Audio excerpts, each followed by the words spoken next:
Praise the Lord. परमेश्वर के पवित्र वचन से हम पढ़ेंगे नीति वचन 3 अध्याय का 5 वचन। तू अपनी समझ का सहारा ना लेना, वरन संपूर्ण मन से यहोवा पर भरोसा रखना। तू अपनी समझ का सहारा ना लेना। दोस्तों, इस वचन की सच्चाई को हम देखें तो इसका अर्थ है कि परमेश्वर इस वचन के द्वारा हमें समझाना चाहते हैं कि तू अपनी समझ का सहारा ना लेना, जाने कि अपने आप को बुद्धिमान जानकर और अपने काम स्वयं करना, खुद करना, परमेश्वर को पीछे छोड़ना और अपने काम खुद करना, ऐसा काम तो नहीं करना चाहिए। अपनी समझ का सहारा तू नहीं लेना चाहिए।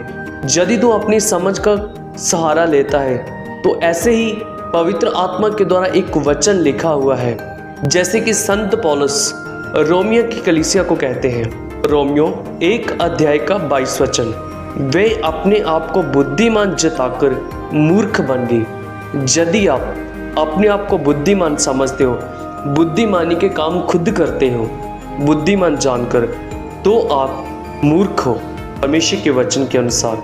यदि कोई अपने आप को बुद्धिमान जानता है वो मूर्ख बनेगा, वो मूर्ख है, ऐसा प्रभु का वचन कहता है। तो इसलिए अपनी बुद्धि का इस्तेमाल ना करें, परमेश्वर से बुद्धि प्राप्त करके अपने काम करें, जैसे कि परमेश्वर के वचन में लिखा हुआ है याकूब 1 अध्याय का 5 वचन, पर यदि तुम में से किसी को बुद्धि की घटी हो तो परमेश्वर से मांगे, जो बिना उलाना दिए सबको उदारता से देता है और उसको दी जाएगी।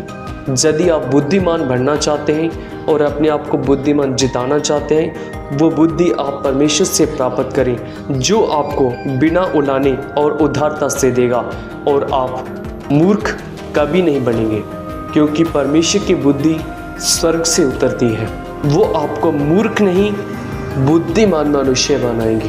तो दोस्तों, आपने इस वचन में देखा, आप अपनी बुद्धि का इस्तेमाल ना करें, परमेश्वर से बुद्धि मांगे, परमेश्वर आपको ज़रूर देगा। इस वचन से परमेश्वर आपको आशीष दे।